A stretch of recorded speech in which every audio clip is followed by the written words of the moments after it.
We, the jury, find the defendant guilty of murder. Bellerophon, son of Glaucus of Corinth, grew up with horses and was set to marry Aethra. He accidentally killed a man and was exiled. He was forced to work under Proteus, the old man of the sea. Proteus over time became more and more jealous of the accomplished equestrian and wanted him dead. Bellerophon was then accused by Anicia, Proteus's wife, of attacking her. Proteus became furious and then exiled Bellerophon. Meanwhile, in another land, Pegasus is born from the blood of Medusa's head. His original task in life was to serve under Perseus, the god who killed Medusa, but he then traveled to visit the Muses on Mount Helicon.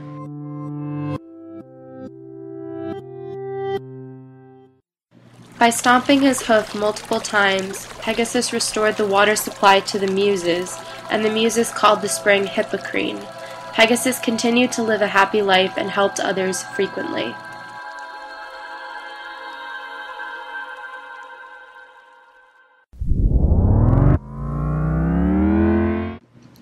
After being exiled by Proteus, Bellerophon was forcibly sent to confront Iobates, king of Lycia. Bellerophon gave the king a letter from his son-in-law Proteus. The letter exclaimed that Iobates was to kill Bellerophon, but Iobates knew it would start a war. Instead, he was given the task of killing the Chimera, a creature made up of a lion's body, a goat head growing from its back, and a serpentine tail. Bellerophon accepted this challenge happily and set out on his quest to defeat the beast. After accepting the challenge to conquer the Chimera, the wisest man in Lycia advised Bellerophon that he needed to find Pegasus and team up with him in order to kill the monster. Athena, the goddess of war and wisdom, appeared to Bellerophon in a dream and gave him a golden bridle to use on Pegasus. Bellerophon ventured into the woods the next day and waited patiently for Pegasus to come and drink water.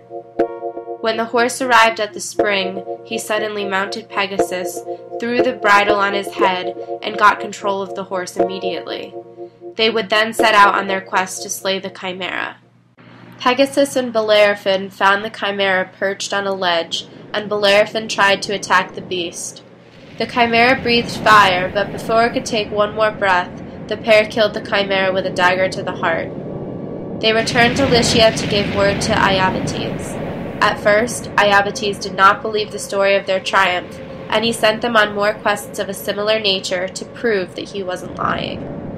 When they successfully returned from the other missions, Iobates was so impressed with their success that he gave Bellerophon his daughter's hand in marriage. After they married, Bellerophon and his wife lived happily, and he took over Iobates' palace when he died. The duo of Bellerophon and Pegasus continued to be friends and traveled around together. But Bellerophon increasingly became more confident in his actions, and one day decided to ride Pegasus to Mount Olympus to visit the gods.